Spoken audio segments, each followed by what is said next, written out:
Yeah. I drunk texted way Seinfeld.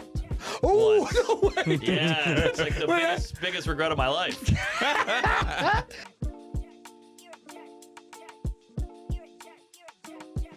Our friend Mike, who's helping us today, just got a haircut. Hey, Mikey. He looks sexy. Yeah, Looks you're great. a hot guy. I wanted to. He's a good looking dude. He's 6'12". He's got He's got hair. black dick, a big beard. Yeah, you look like a Game of Throner. He's who I think I look like, and then I'm just like a melted version of Mike Albany. He's the candle version Like of Mike Albany. It's a pussy candle. If you put Albanese in a microwave, it would just turn into me. in right. 30 I seconds. talked about this once. One time, a comment on one of my videos was that I was the Wish version of Tom Segura. That's right.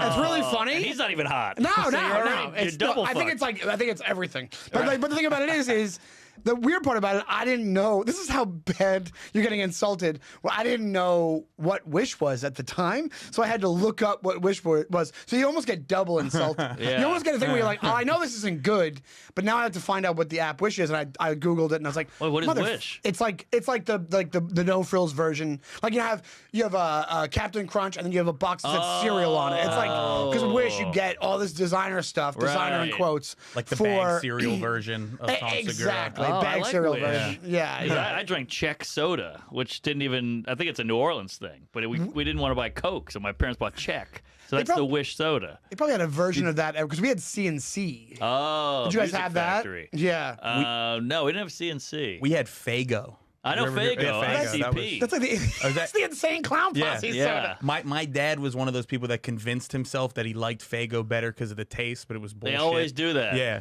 it was like 50 cents for a 3-liter. Yeah.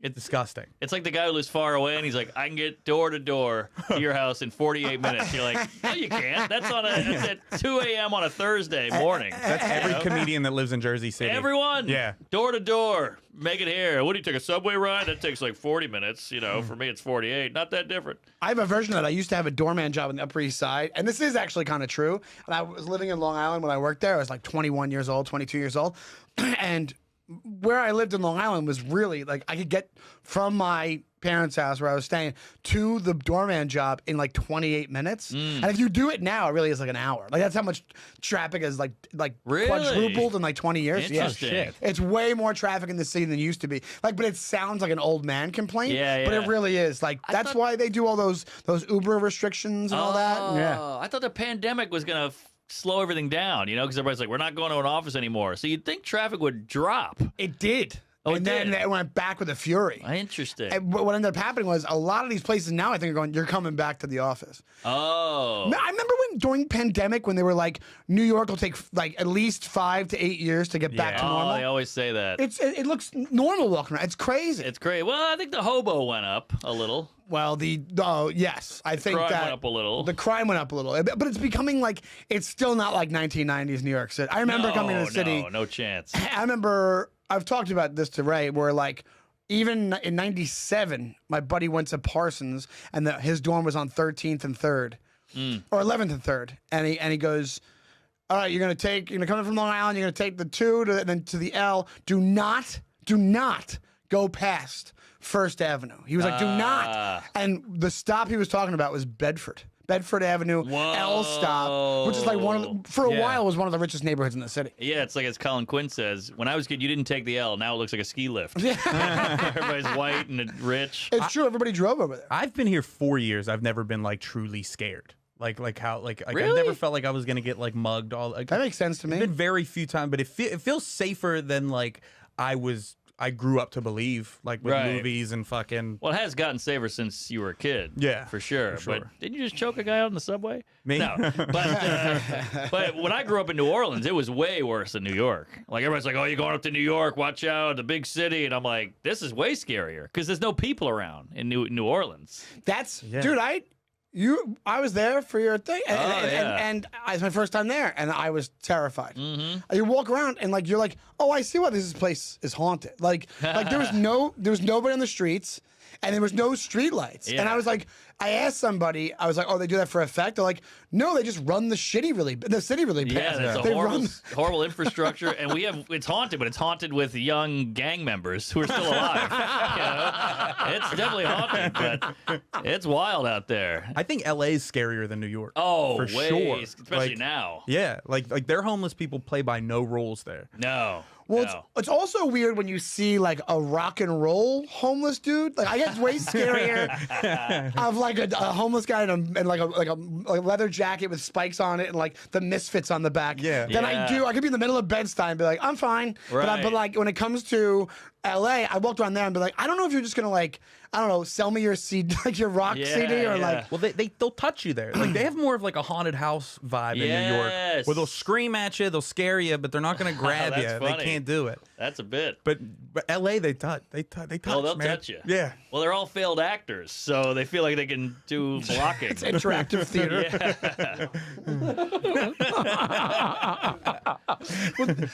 What about the thing that they have in the news today from Chappelle? He went to San Francisco and he was like, what the fuck happened to this place? I know, Because he said right? that it's so, he said he still got a guy taking shit in the middle of the street. And he was like, what happened? Because the thing about San Francisco, every time I went there, it always was embrace the homeless. But they were like, it went up, because of the pandemic, it went up to the umpteenth level. Like it went, they were just like, took over the city. It's wild. I saw a shit there broad daylight, like out the window of an open mic. There was a guy just shitting while somebody was on stage. Where people see it and they were like, was it clear? The comedian commented on it, but it was also kind of, he was like from San Fran, and he commented it more like, Jesus, like what the fuck is going on here? And I'm watching, I'm like, this is awesome. This is wild. Like, so Chappelle stole his bit. Stole that guy's bit. Way ahead of his time, this But kid. in Chappelle's, but he made the hobo trans. But I went once, and I think I told you this, and a guy, he didn't, you're right, in San Fran, he didn't touch me, but he followed me for like 6 blocks saying, yo, Youngblood. And it took me 6 blocks to go, I'm Youngblood. I'm Youngblood. I turned around like, oh shit, hey, what's up? Like Youngblood, I'm Wish Segura. Well, I was younger. This is a long. Okay, but yes, San Francisco was a beautiful city. I mean, it still is in parts. Don't get me wrong. It's it's like every city. Everybody goes, New York's ruined. Then you go in certain areas, like this is beautiful. Washington Square Park is great. Well, that was like that Marjorie Taylor Greene thing where she was like, it's a disgusting city, and people overlaid her audio with like every nice part of Manhattan. Oh, did they? Yeah. Online as like a clip. When was the last time you gave a homeless person money? Ooh, good question. Not that long ago, I had changed. It's you know what it is? By the Comedy Cellar, that 7-Eleven, you're so cornered. You're out there. Brutal. You're so every 7-Eleven is like a hellscape. I don't know. I don't know why, especially the one over there. Because once the McDonald's over there was around for like 40 years, and shame on McDonald's because they closed. Besides what they've done for the past 60 years, but they closed that one, and it literally made that whole area even worse than it already You think was. so? Yes. Why yeah. was the McDonald's? Because it was like this. At least it like by the McDonald's was lit up 24 hours. Oh, okay. Now it looked like a condemned project. It was like does, so then people started like. People were like almost camping out around the McDonald's, and it was like I think people probably definitely broke into the McDonald's. Sure. Like it was like a shit show, and then they just transferred the energies to the 7-Eleven right there. Yeah, right. To the point, I'm convinced. Okay, so I know what you're gonna say. I know what you're gonna say, and I think you're completely right. I think I'm right. Yeah. The doors, the 7-Eleven had regular doors that had to be opened. Yep. Now they have the bing bong, the sliding slide, doors, the the electric automatic slide. doors, because of the these guy, dudes. they He open would the hold door it open. guy. That was the last time I tipped somebody, is because they held a door they out got of you the by the 7-Eleven. balls. Yeah. Because you're kind of like, yeah, you're not doing something. Because I like the mariachi guys. They come on the subway. I always give them money. Always, Oh, really? No matter what. I had them today. I can't hear my pod. Yeah, but I respect the effort. That and the doo-wop guys. Ooh, I like the I doo-wop. respect the music. Yeah. But like when it comes to those guys, you're like, oh, you're kind of like. Also, it's kind of different for me. So I'm like, I should give you money for opening the door because I did your job. I did that job. you were a doorman. I was a doorman. So I'm kind of like, yeah, that's kind of all it was. Right. Yeah, but you didn't have shit on yourself. No, I smelled way better. Well, usually, but Yeah. Well, I don't think he was homeless. harmless, but I was telling you this. I had a guy on the subway a couple of weeks ago that I thought was talking on the phone the whole time, but I realized I was underground and he was just talking shit at me next to me. Oh, damn. And I refused to make eye contact. And when he got off, he did the mime of the gun at me. Whoa. Yeah, we waited and did the mime of the gun, and that was, I would say that was the closest to being like, oh yeah, that guy probably could have fucking shivved me, but it was still early, and it was a train coming from Astoria. I don't think, I mean, that's a tough way to get murdered You in never New York. know, though. It also is such a commercial for gun control because think about it. In New York, there's so many people. Like that's why gun control works for New York. 'Cause you're like, but that guy could have gotten a gun. He would have gotten a gun. There's no way that he just wouldn't have figured out how to get a gun. point. Yeah. He used the finger because he was like, man, I wish I had a freaking gun. Instead, he's just shoot improv 101 object working me with a gun. You yes and his gun. You just act like you got shot. I should have went. You do a good death scene. Yeah. Wow. But no, I think a lot of places got shitty, and I think New York was like, let's hurry up and go back to normal. Because I even that same area I was just talking about, during pandemic when they were doing like those, they were shows where they weren't at the cellar, where you were looking at that like plastic tube thing. That was a weird time to be alive. Oh yeah, I got shoulder checked 3 different times outside.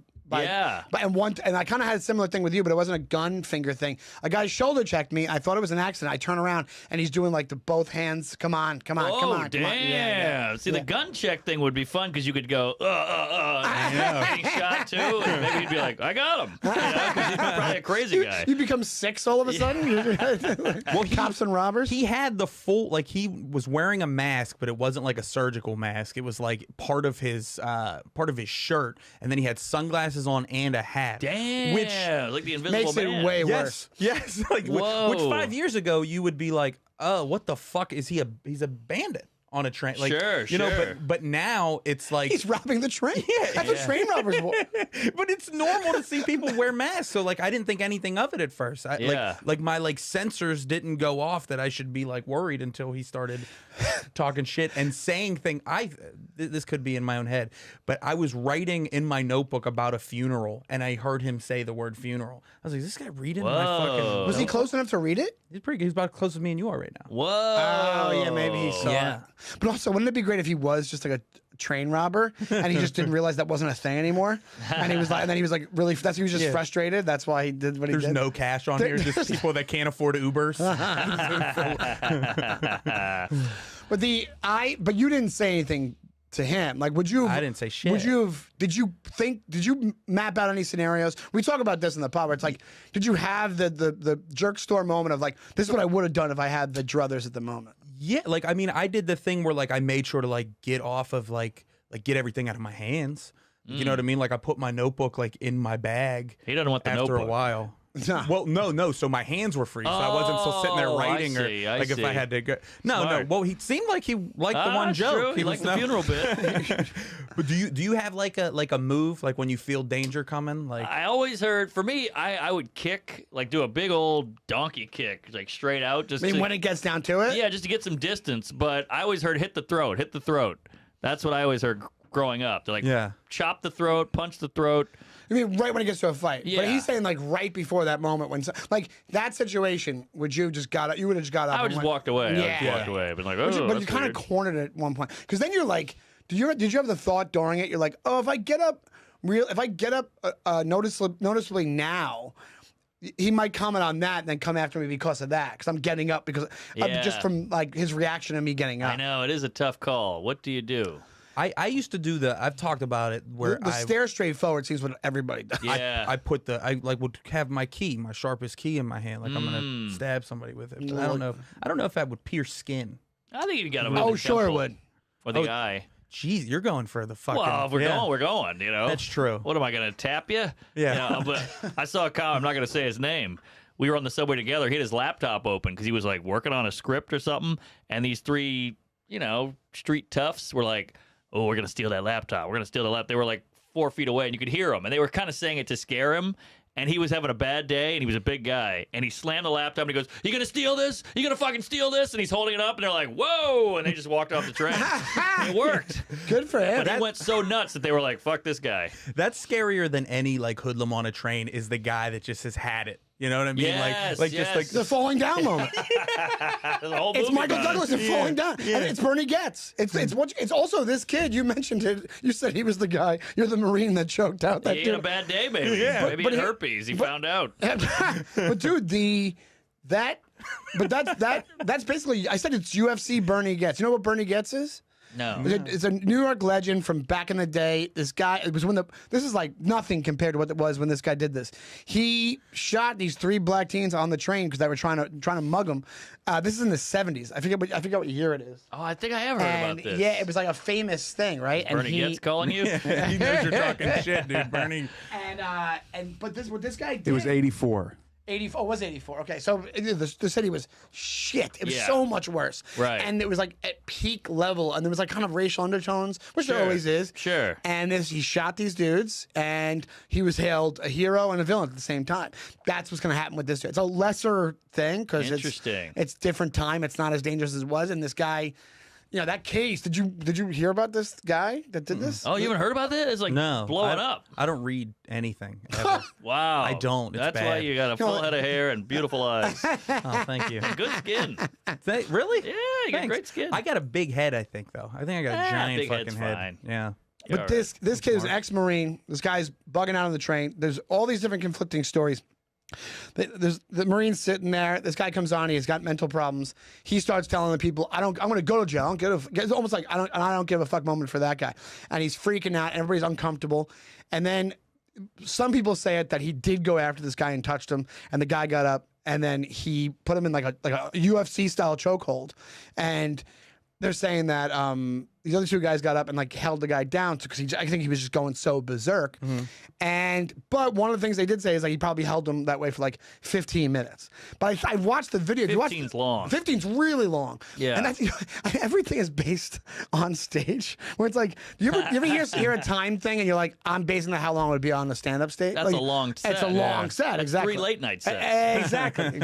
So everybody's like this. They're making the guy. They're like, this guy. He had mental problems. His mom died. He had some issues. Okay, but then some people are saying like he was threatening people and he did attack that guy. And some people are like he didn't attack anybody. He was just your normal. That's the thing. That's what the norm has become. Just somebody crazy yelling on the train. Right. And he said this guy. But if you watch, I think in the video, nobody's saying. Which I can't imagine. I wouldn't be there after about a minute and go, okay, that's enough. That's enough. He's good. Like, wouldn't you just assume he's gonna kill the guy if he's holding him like that for 15 minutes straight? I guess they assume he's just holding him.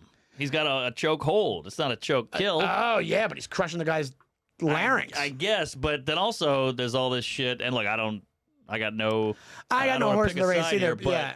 they kept saying the guy has a history. He punched out an elderly woman. He pushed a lady on the tracks. There's all this old shit. So you're like, that kind of factors in the argument. Which it really shouldn't. It shouldn't. No, it shouldn't. Yeah. I don't think it should because it's like those people on the train didn't know that. A Marine didn't know that. He just.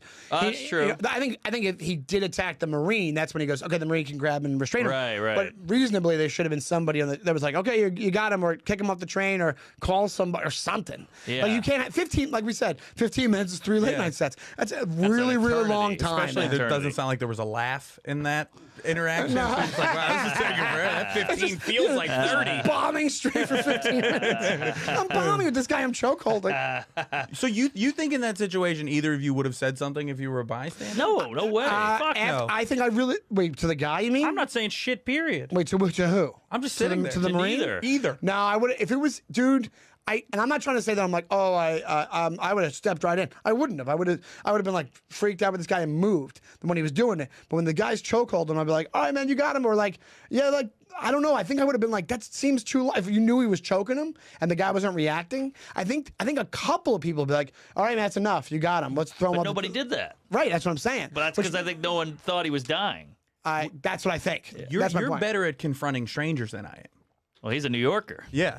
I couldn't call out somebody cutting me in line in New York. I couldn't either. He can do it. He does it. Yeah. How do you do it? I do it. What's the move? It's called Irish Rage. I don't even. I've done it and been wrong. Remember I did it? Yes. Oh no, that's my biggest I did fear. it. He has a story. We went to this deli by our house, and I was going to get sandwiches, and I full on freaked on this person, and they were just an Uber Eats guy that was coming to get sandwiches. To Hey, no, we were that in is line. what you do. The hey. Oh, I did it. I had to move. Yesterday, I was with my girlfriend and her son, and we're coming up an escalator in Penn Station to come back, and there's a guy trying to sidle and come in front of me and come on and beat them to the escalator. And I had a bag we went to my mom's for Mother's Day, and I just blocked him with the bag, and he kept looking at me. I'm like, what? And then I just blocked. I didn't touch him. I just put my bag here so he couldn't get around the bag to go up, and because he would have just sidled him and shot up the escalator. I was like, fuck you! It's a girl and her son. Like, let him go up. Yeah, whatever it is. Wow. So I'll do stuff like that, but I've been wrong, and I've had to be like, oh, okay, sorry. I've had to apologize for my public interactions. As long as you apologize, I think you're fine, because most people don't do that. I have a fairness thing in my head. I do have a fairness thing in my head. I'm like, if something's unfair, I'll call that out. But like very small stuff. Like if like a barber would fuck up your hair when he's cutting your hair, are you saying something? No, I'd probably go home and cry after. Really? I mean, I might go like, whoa, easy there. But I wouldn't be like, hey, what the fuck are you doing, asshole? I want my money back. I would never do that. Yeah, I'm incapable of it. Yeah. I had a barber recently. This guy was a huge prick. He was a sexy Italian guy. And I go in. I got your head. It's an Italian barbershop. They do great work. I'm not going to say which one, but I always go there, and I walk up. And the guy goes, hey, we're kind of busy right now. Do you have an appointment? I go, no, I'm a walk up. And he goes, I can probably squeeze you in, but it's going to have to be quick. And I go, great, quicker the better. I want in and out. He goes, all right. Barely spoke English, very Italiano, hey. And he goes, what you looking for? I go, just trim the top, cut the sides, give me a buzz around the ears and around the back. And he goes, all right. And he just starts buzzing everything. And I'm like, whoa, what are you doing? What are you doing? And he's like, hey, we're in a hurry. And I'm like, but I said scissors, And he's like, you said buzzer. I'm like, buzzer on the ear. And he totally fucked me up. My hair was this short. I looked like G.I. Jane, alopecia, Jada Pinkett. And I was getting like teary-eyed because you have to watch it. Not only are you getting this shit done to you, but you have to see it happen. It's you start feeling hot? Yes. Yeah. And I'm just fuming and like imagining killing this guy, but he's got scissors at your neck and a razor. So I got totally fucked. And now every time I go back there, if he's working, I won't go in. So I'll look in the window like a psycho and go, oh, that fucking wop, and I'll go to the next one. So you won't even go in and ask for a different guy. I don't even want to risk it. Yeah. Because I could never go, oh, hey, Bob's good for you. And I go, and I would have to go with Bob again. Because I can't say not him. That's too mean. A very hard thing to do in barbershops. Yes. Is to go not him. My dad was great at that. We would go. His favorite place is this place Joe's in Queens, and he would go, "I'm gonna wait for Joe." And they like three different. One time I watched, it's like a trifecta. 3 different barbers were like, "I got you," and he was like, "Nah, wait for Joe." Oh, that's and not bad. I'll wait for Joe is better than not Joe. Oh, yeah. But you can always assign yourself. Like, I'm here for. That's true. Giuseppe. Giuseppe. Yeah, you can't go wrong with Giuseppe because one of them's Giuseppe. Just make up a name. The barber shop I go to, I went to a different. I don't really have a dude there yet. Like, I don't have a guy I'm comfortable with. I went to one guy once, but then the next time I went to a different dude, and I felt guilty the whole time because the other guy was right next to me, and I felt like he was like, did I do something wrong? And I wanted so bad to be like, he was just available, and I wanted to like clarify that. I'm the same exact way. It's like the closest thing to speed dating that straight dudes do. Straight dude on straight dude speed barber dating. You chat a barber up. Do you chat a barber up? I will if it's one time where because I'm a pretty talkative person. Yeah. I'm affable, and I'll do it if they do it. I can sit there in silence in an Uber and with the barbershop, because and if they do.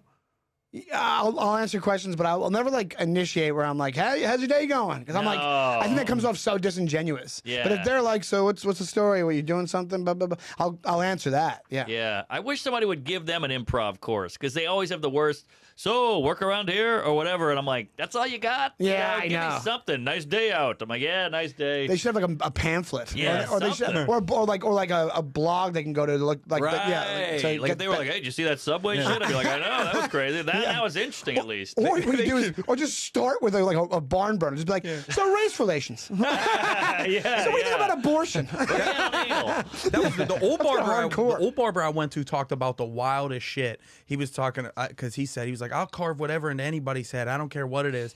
And I'm always quiet there. And then one day I was like, what if somebody wanted a swastika in the side of their head? And it was a Jewish barber. Oh. And he sits there and he's like, I think I do it. Wow. Which I'm actually super shocked at. Yeah. Yeah, this guy should sell cakes to gays. They're having trouble getting cakes made. But I think if I was a Jewish barber, that's a little power thing. You can go and go, get the fuck out of my... Yeah. Of course. That's where I think 6 million Jews is worth saying. He says that I'm not going to shave this inside of your head. They were $15 haircuts. You know what I mean? I would have been like, get the fuck out of here. No, I'm definitely not doing that. But the Jews have the beauty of the yarmulke at the end. If you fuck up the back, there you go. There's not one for the side. Right, that's true. I told you the story when I went in Queens to Astoria, the place. This place I always walk by. I'm like, oh, it looks decent. And then I went in, and the main guy, I think, who was like the only legitimate, like bartender, a barber, was like, I'm gonna give you to Chris over there, and I was like, all right. And I sat down, and he started talking to me, and I knew right away this guy was an issue. I'm like, he's like, yeah, I'm usually like a DJ, and I was, oh, no. I played soccer professionally for a while. I'm like, oh, I'm fucked. I'm so. And here's the thing, man. Look at me. I'm very low. Like, there's not much. Yeah. Only the beard is where you can kind of mess it up. Yeah. But this dude was able to. This hair, he screwed up. He's started digging into my hairline, like whatever little hair I have. He started messing with the hairline, and I was like, I know that's not how that's supposed to go. I know by feeling. And then he barely cuts the beard with scissors, and by that, and he was like, all right, man, thanks. But the weirdest part, at the end of the haircut, he goes, thank you for your trust. That's what he said. Oh, that should never be uttered at a barbershop ever. Yeah. And then the guy, as I'm walking out, the main guy goes, drop us a review, and I'm like, yeah, I'll be sure to do that. Wow. But I didn't. The reason I bring it up is because I didn't say shit during that haircut. Did you leave a review? I did not. No, I did not leave a review. No one has the time for that. I've never left a review negatively in my life. I don't think. Me neither. Me neither. And it's so anonymous, and I'm still like, yeah, these people got to make a living. No, the most I'll do is one time I left a restaurant. The service was so bad that I walked out. I was like, don't go in that fucking place on the sidewalk, and that was the most I'll do. Did you still tip?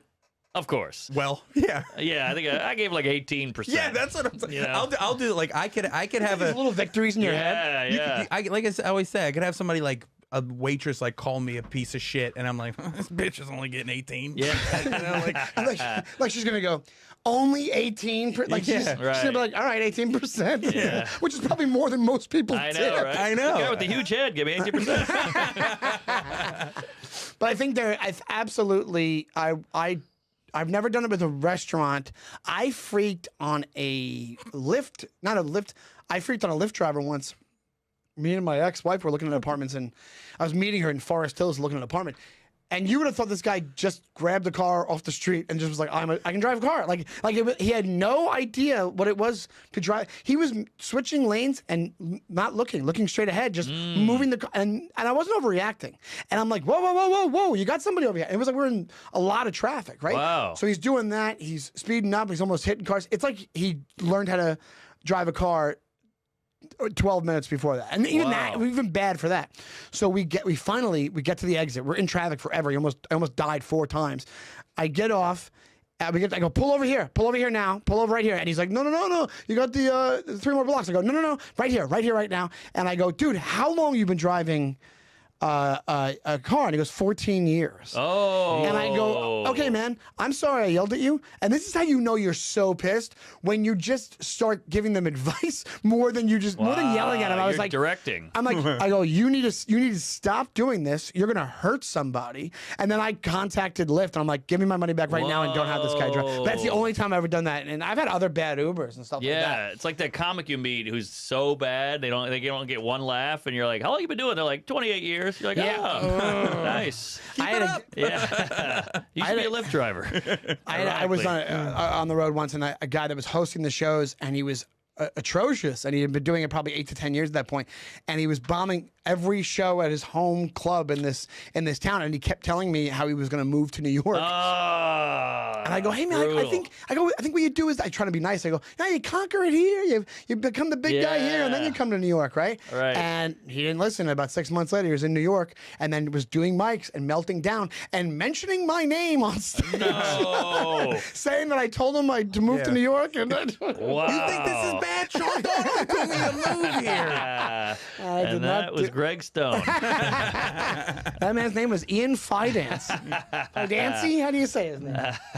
But no, what would it take for you to speak up in one of those moments? A restaurant moment, barbershop will be covered because it's like they do the damage and you get out of there. Right. But like if it was like you're in, because we've all had it. You're a pretty laid back fellow. Yeah, I know and you're you tough, can't, but you can't offend you. You don't No. like you could stand. You're good at standing up for yourself, though. A little. It depends on the situation. But here's my problem. My dad was the exact opposite of us. He was flip out guy. And it was so embarrassing and so traumatizing as a kid. Like, one time we were at Popeyes in a black neighborhood. We're the only white people in there. My dad's in a suit. He was a lawyer. I got a book bag on. I'm probably, 11, 12. And he goes, we've been waiting here for 30 minutes, and it's a bunch of, like, kind of ghetto. It's a ghetto Popeyes. And they're all like, sit down, man. We're making it. And he's like, all right. And he's, like, pacing and huffing and puffing. And I'm just like, oh, fuck. And then he just snaps. And he's like, my son is hungry. We've been waiting, Baba. And I was like, Jesus Christ. And you could tell every guy in there is like, I'll knock you out, man. Like, take it easy. He's got a briefcase. It was so brutal. And he's done that like 20 times. That would have been my dad. My dad was the Really? same way. My dad was a really cool, good guy and a fun guy, a nice guy. Yeah. But in moments like that, you know what it is? I think it's a dad thing. I think you'd probably change your mind on that if Maybe. I think you being hungry. I think that was a majority of why the guy did it. I didn't care. I was like, I'm Yeah. fine. You were like, I'm not that hungry. Yeah, I'm good. I said that. I was like, But you were like cool. 10 years old or whatever it was. Yeah, and one guy looked at me. He's like, "You gotta control your dad or talk to your dad." And I was like, Yeah. But, I'm 11. Relax. Yeah. He did it one time. We were at a nice restaurant in a hotel, and he was like, "This is out of control. They got their food first. He's standing. The whole restaurant's like, "Rah?" And he's yelling at some poor girl. She was probably like 15, a waitress. And he's like, I want my food sent to my room, and I want the bill to be paid for. And we just sat in the room quietly and ate it, like scared of my dad. Oh, see, in public, my dad was there's a wrongdoing going on. He did it at the movies once. I told you that story. And It's then a wrongdoing. That's what it is. It's a You're wrongdoing. screwing me. But then if it was traffic, he would go berserk. Oh, that was scary. We weren't. I've said this. We weren't allowed to say the word traffic in the car. I already said that on the pod a couple times, but it's like it's true. hilarious. My sister to this day is so in that she won't say it. Like you say it in front of her, she'll go, Sean. Like even like if she was here, you say traffic, she would be Wow. like, come on. That's great. Wow, it's the N-word at your house. Holy shit. But there was a moment, that OTB story I told you where I've said it on the OTB? Oh yeah, he You're used to hanging at the OTB? Or I he would pick was? him up. I had his car. I would. Wow. So he would be at the OTB, which is off-track betting. I told you this. Did I already told the story in the show, I think. But I would say it again. And it was actually kind of fun to watch. He was in some guy was in his spot. And he was like this like wannabe mafia guy, like Italian guy. And my dad came over and he's like, "You're on my spot." And the guy's like, "What are you gonna do about it?" And like right at that moment, I kind of came in and saw what was going on. And then the guy's friend was like, he's like, "Kick his ass, Sonny. Kick his ass." And my dad was like, he looked at me and goes, "Sonny? Your name is Sonny?" And I was like, "All right, that's enough." Because the thing is this, like he had like weird, like he was like looked like a fat guy, but he had like weird. He was a jail guard at Rikers Island. He had like weird strength out of nowhere. Did he have like them fat dad hands? Yeah, like my Damn, I hands want were those so stronger. bad. Like, yeah, exactly. And he had me do hand grips when I was a kid. Like I was he would always keep pushing these hand grips. I think he must have done them all the time because he had insane amount of strength for what he looked like. Interesting. So if he got into it, he really get into it with people. But most of the time, he was fairly chill. It'd just be these like little injustices that he would freak out about. I was always scared to see my dad get his ass kicked because he was just, he never snapped like that. And one time my dad there was this guy, he stole a bunch of his my dad stole this guy's tolls, and the guy wanted to come beat my dad up. So my dad was sleeping in his van for a couple of days, and I remember walking to school and I saw my dad sleeping in his van, and it was at that moment where like you lose that like, oh, he's Superman, nobody can fuck with him. I was like, now I can't deal with him experiencing the humiliation. Get into an argument and with You, you. you realize your dad was human. Yeah, well, Yeah. no, less than a pussy, you know, Why was he sleeping in a van? because he was hot, because he knew the guy was looking for him. No. Yeah, but I still stayed in the apartment Right. as a kid. Where are we? What city? Pittsburgh. Oh, wow. That's terrible. This guy's a scary guy going around knocking on doors. looking Bobby for dad. Bear was his name, and he got Well, that's Easy. It's like an independent wrestler. him and my dad are both dead. Oh, really? Yeah, and that guy got murdered. Whoa. Yeah, somebody hit him with a beer bottle, and he fell down steps. Wow. Yeah. You'd be surprised. Wasn't my dad, but it would have been cool. How many? That's how you know you grew up around there. It's like how many deaths involve like falling down. It's always drunk deaths. Like I fell down some steps. Yeah. And I'm dead. Or like trains is always drunk stuff or drugs. Because my dad's friend Eddie O'Shaughnessy, they're like, how did he die? And like, oh, he got hit by the subway. And I was like, oh, because he was like loaded, walking in the That's middle it. of the Yeah. subway. Like that's exactly We what it should was. be dead. I mean, I should be dead. I for should be sure. dead. I should- And all the drunk driving I did, the drunk fights and whatnot. I would take handfuls of pills at a party. I should be totally dead. I drank recently and been like, just based off the drinking I did amount, Yeah, I should have had a heart attack right now. Totally. I'm not in shape enough to even to drink this amount right now. Or getting yourself into like I said stuff like when I was younger to people on the street. I should have gotten stabbed right Yeah, there. I saw you get into it with a guy once. When was you this? were in a blackout. I don't know if you wanted me to talk about it because it's not pretty. Did you really? Outside a cabin, when me and you were getting pretty tuned up, and then Oh, you were loaded as well. yeah, but you were like I was gone. You were gone. You were like I'm not- stumbling. do I know about this? No, I mean, it's not that. You might have No, heard go it the ahead, next day. Yeah, I think I told you. I got about it kicked out later. of there for 2 months once. Oh, really? Yeah. Oh, wow. That woman Michelle, that was the bartender. She's like, Oh, "You're out of here for she 2 was a months." real coos. Yeah. But we got into it with these guys. I guess you bumped into them or something. These were like big, fratty, tough guys, and they were like, "Go outside." So you were like, "Hey, we're going outside." So me and a couple other Did I idiots- really? Yeah, we were like, "All right, I guess we're going outside." You had that guy with you, Phil McKinley, Mick. Oh, Sean? Sean, and. He was there, and he was trying to cool it. He was like, "Hey, everybody, he's hammered. Don't worry about it." And then you, out of the blue, goes, "Fuck that!" to Sean. You go, "Let's do it." And you went, and you swung at the guy, and you did the movie spin around and fell over because you were like a foot away from the guy, like, ugh. And then you did that one, fell over. They started laughing, and then they left. Is that true? Yeah, so we picked you up off the sidewalk. We went back inside. I don't know about that. And then you were like, "Did I get him?" They're like, "Yeah, you kicked his ass, Sean." Yeah, we all celebrated. I really did. I had another. It was a beautiful spin. It was the best outcome. It's Nobody wanted to fight. That is the best outcome. Yeah, and we got I to don't laugh. remember. Wow, I really was blacked out. I guess Yeah. because I don't remember. You never told me that story, We right? put you in a cat. It was like putting a bag of leaves in a garbage can. Like you were flopping, and we had to shove you in a cab, and then Who was kick there? you in and then close the It door. was you and because McGinley was there when you were. Wow. Yeah. Was it like after the show? This must have been 08, 09. Right. Oh I my mean, this is God. years ago. Jeez, that's a It nice. was after the show. Were you a blackout guy? Oh yeah. Blackout driver. Blackout all day long. I woke up on Bedford Avenue once, just on the sidewalk. I had rocks on my face. In the I remember, morning? and the sun was hitting me, and I was like, I got up and went home. like a baby bird. Yeah, it was brutal. It was brutal. I pissed myself. It was bad. I got knocked out twice, and I got mugged 3 times. 2 were in a blackout in New York. That's one thing I never did was I never got mugged. I did do what he just said, but I never got mugged. I've never been, I don't know why I've never been, well, now I'm going to say this, I'm going to get mugged on the way home, but No, you're fine. I never had it where I've heard so many stories. I was just telling somebody Sean Lynch, who's also, I think he might be sober now, maybe, but Yeah, he was a remember Sean, boozer. big boozer, and he had a story that he was on the subway once, and he was passed out, and these dudes did that slit the pocket thing. Oh, Where they yeah, slit the pocket with the and take X-Acto the knife. Yes, Oh, which shit. is They just go right around your keys or your phone. Boop, boop, boop. I got mugged on the L train. I was in Canarsie. I woke up. Guy's hand was in my pocket. And I stood up and I hit the bar. Ooh. I hit the top, with the top of my head, and I fell back down, and I was all disoriented. And the guy was like, "Don't worry, the train will turn right back around." And he walked out the doors, and they closed. And I was like, "Huh, I got robbed." It was just like it was very peaceful. It was He just took it and then gave you advice. He took it and he was like standing in the doorway, and then he's like, "Don't worry, the train will turn right back around." He knew I fell asleep and had gone too far. But he was like, "This is the price of admission." I guess so. Yeah, and then the doors closed, and like, there's nothing I could do. I like looked out there, and he was just walking away. Why did you get knocked out? Were you starting shit or just? Oh, the other times? Yeah. Well, once I was at Rudy's.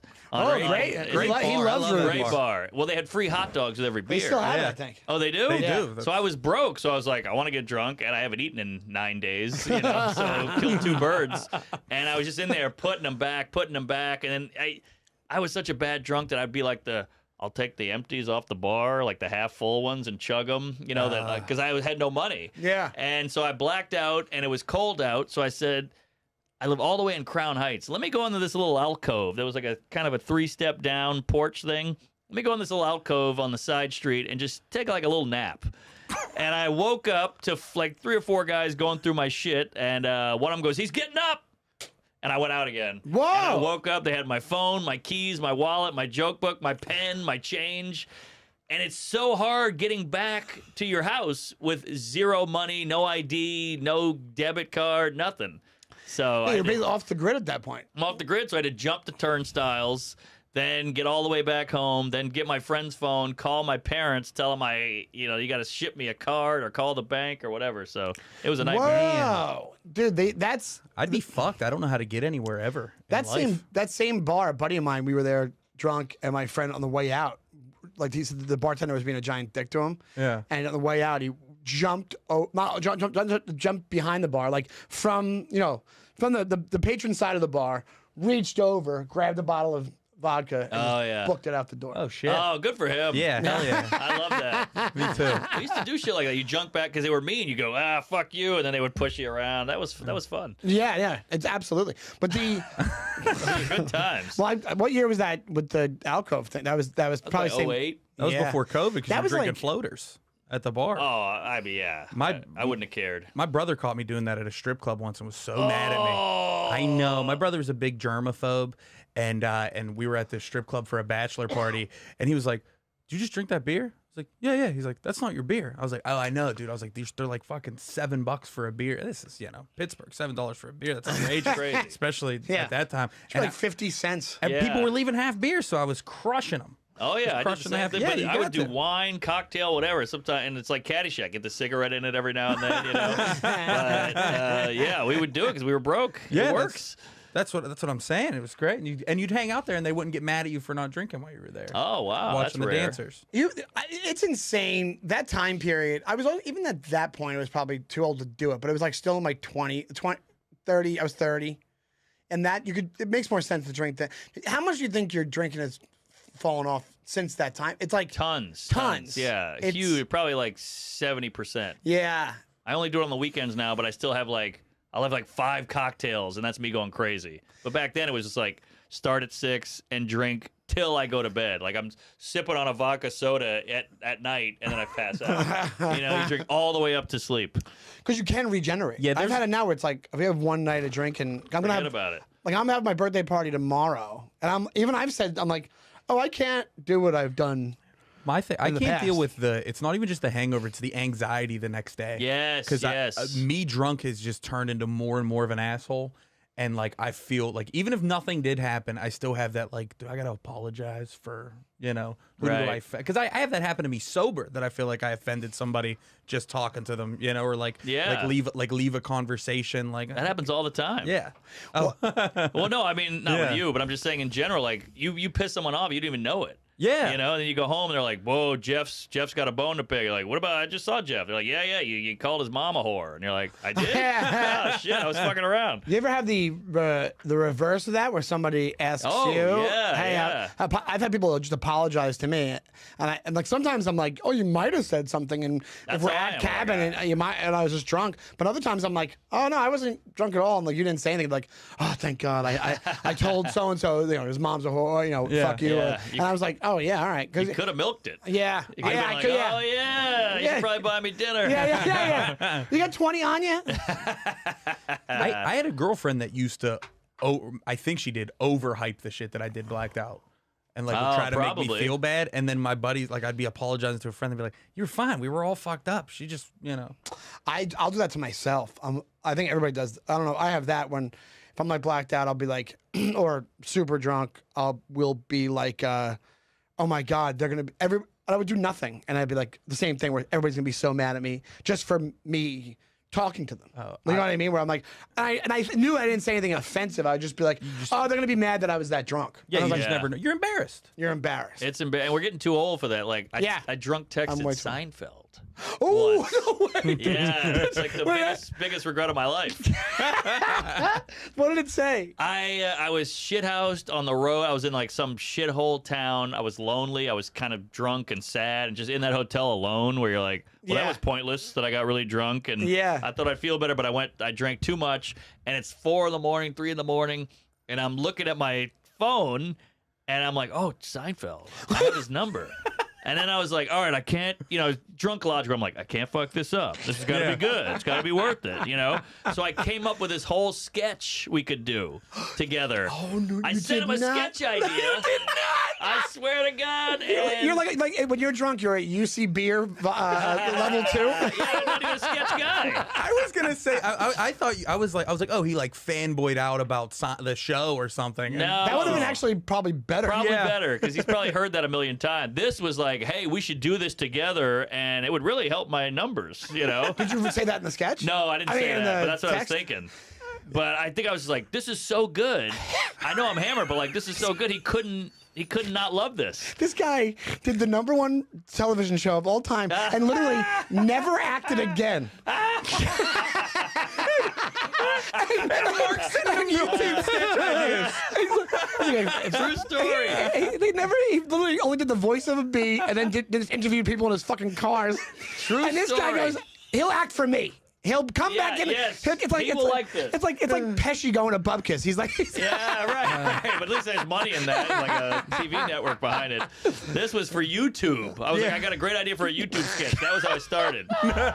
And he's like, I think this would really be cool or something. And I outlined the whole sketch, and it was long. It was like one of those long rectangle texts, Yeah. And talk about anxiety. When you wake up and you're like, oh no, I sent this, and then you start like, how can I unsend it? Like, are there ways to call Apple and all that? That was before the unsend. Yeah. That's new. You start fantasizing, like, maybe I can go back in time. Oh, Because whatever. probably they did have the unsend. You probably could have done it because he probably, how often is he checking his phone? A guy like that. Well- So maybe it would have got out of it somehow. But anyway, Well, I woke up at 1:30 p.m. So he yeah. probably wakes up at Oh, 6. yeah, He's yeah, a yeah. old guy. Yeah. And he wrote ...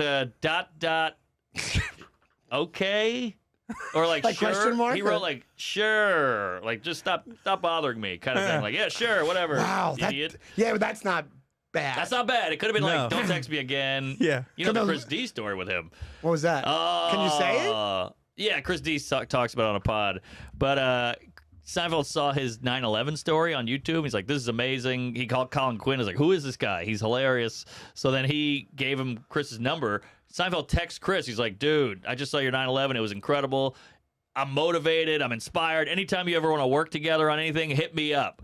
And Chris is like, oh my God, this is years ago, and Chris didn't have as much going on. So he was like, this is incredible. Okay. And he started sending him bit ideas. And, have you seen Chris's act? It's like AOC's a cunt, Biden's going to die, he's gay, and Simon just never wrote back. And that was it. Yeah, he just left him on red. So he thought they were just going to work on bits together? I guess. I mean, in his defense, Seinfeld's like, I love everything you do. I like the way your brain works. Oh, that actually does make sense because it was from a Yeah. bit video. So why Yeah. wouldn't he be like, hey, what do you think of this one? Right. Well, Chris is like, my wife's Puerto Rican. Yippa, yippa. It's like, not exactly Seinfeld style. No, that's not that's why it's like, you'd be surprised Seinfeld would like a bit of Chris's because he's usually such a purist with that Yeah, stuff. well, the 9/11 bit was so good. It went viral. What was the 9/11 one? Was that the one with his dad one? No, Yeah, no. he talked about he was in school when 9/11 happened. Oh, yes, okay, and yeah. His mom didn't answer the phone, whatever. Do you remember what the sketch was? Yeah, I'm embarrassed to say. Oh. But It was right when COVID hit. He's like, I play Kramer too. I play Kramer, but in blackface. This is so embarrassing. And looking back, I'm like, what was I thinking? That's how poisonous alcohol is. You know what we've done on the show before is I've read little texts that I've sent to headliners asking to open. And they're always like that, like, hey, man, I hate myself. I hate to bother you. I know you're really busy. And, like, all that, like, that stuff. So it's fucking. We've all been there. Yeah, and I couldn't imagine but this texting. is the 1000th level of that's headliner, what I'm saying. You know? Yeah. I kind of respect it, even if it's drunk. I'll tell you why, because with people I know that are bigger names, I'm so apologetic over text, even just being like, yeah. Even like happy birthday. I'm like, hey man, sorry to bother you. Happy birthday. Norman's like, I'm ready to give you an opportunity of a lifetime, Jerry. What was the sketch about? All right. You don't have to say if you don't want to. No, it's fine. It's fine. It just makes me. It reminds me of how stupid I am. But so I texted him because it was right when COVID hit, so the city is empty. There's no one driving, no one walking, nothing. It was the first time New York City was like vanilla sky. Was this before or after Gotham when he this is after because you got the number that night probably. This is all after. Yeah, okay. Because that was pre-COVID, all that shit. Was that pre-COVID? Yeah, I was there that night. I know. Big very night. Excited. Big night. So I texted him, I go, I just bought a stick shift, an old classic car. And this is, this is Comedians in Cars heyday right here. Right. COVID, 2020. I just bought a classic car. I don't know how to drive stick. It's being shipped to me. What if I get it and you teach me stick in Times Square? We'll have the whole Times Square to ourselves. And that was it. But to be honest, that's. Well, I thought it could be I was kind of elbowing for a Comedians in Cars episode, but you teach me stick.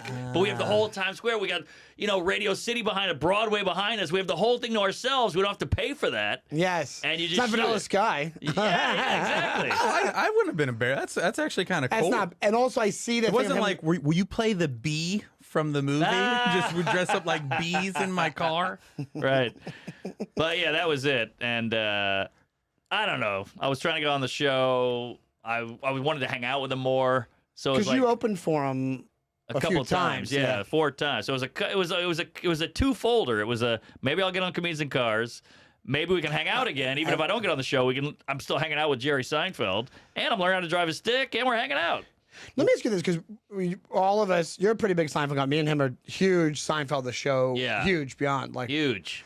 But as far as stand-up goes, was there any from opening for him? Was there any takeaways besides you told me about the timing thing, where it's like you had to know you went back out, which I actually understand. It's like you went out, you were like a couple minutes early or something, and then he was like, they're like, what the fuck you doing? Go back, you didn't finish your time. I totally get it. I fucked up. Right. Is there anything else you took away from it? Because it's such a fundamental thing. Cerebral. Yeah. He's it's like cerebral, but also like because he is like what would you call it, of like the 80s hack, but not 80s hack. It's like because of him, what comedy is. Exactly, the archetype. Yeah, exactly. We do his voice to talk about comedy. What's the deal with whatever? Right. It's become a punchline a little bit, but it's definitely he is stand-up. He's so big of a part of the art form. And loves it now as much as he did probably. That I respect the most. He's watching Chris D. He's like, I've never heard of this guy, but this is good. Like he's sitting on YouTube watching unknown stand-ups to him. But even now, his latest special, they were like, oh, he really liked Sebastian Maniscalco, and so.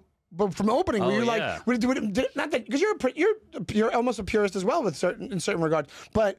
Were you like, oh, it made me respect the ins and outs and the completely. I mean, he's such a pro, and like he gave me some tips, and he was like, hey, and I know you're like a club guy or whatever, but he's like, you got to be bigger out there, and I'm like, I'm just a joke guy. I'd stand there and I tell jokes. He's like, that's crazy. This is a theater. It's a giant stage. You're taking up this much of it. It can get boring if you just stand there. And now every single set I do, I'm moving, I'm doing this, I'm doing that, I'm over here, I'm over there, and it totally changed my whole performance style. I like that you said to Seinfeld, nah, I'm a joke guy. I did. I was like, because I grew up in like the world of, hey, you stand there, you tell your jokes. I'm not some fucking act out LA guy. Yeah. There's my Seinfeld I'm alarm. gonna take a pill. He has a daily text to Seinfeld. It's 7 sketch ideas a week. Well, that's I have the thing when I've sent like I would have been fucked there because when I would get blacked out drunk and send a bunch of texts, I was big on that. I would delete them that night. Oh, smart. And I'd wake up to the responses and not totally know you what. send them and then delete them. I would send them and because it would be like 4 in the morning and it's like a weeknight, so I'm like texting like exes, I'm like texting friends like wild shit, like and then I'd wake up the next morning like, so you had fun last night, or hey, what the fuck was that all about? And I'm like, I don't know what I gotta because you deleted. I would delete it. I do the same thing. I was trying to protect Tomorrow Ray. Oh, Tomorrow Ray. You worried about your fragile. That's what I'm saying. I was like, if they delete from my phone, they'll delete from theirs. Like, it's not a big deal. And then it was that's like, almost worse because now you don't even know what you said. that's what I'm saying. I can't talk my way out of it. Yeah, that's brutal. I've done that. If you get a simple word answer back, you're like, fuck, what am I doing now? Well, my girlfriend at the time knew, so when she would text me the next morning, she would text me all the screenshots. She'd be like, just in case you forgot. And I was like, I did that for a reason. Talk about cringe. You're reading them like through a finger. It's so brutal.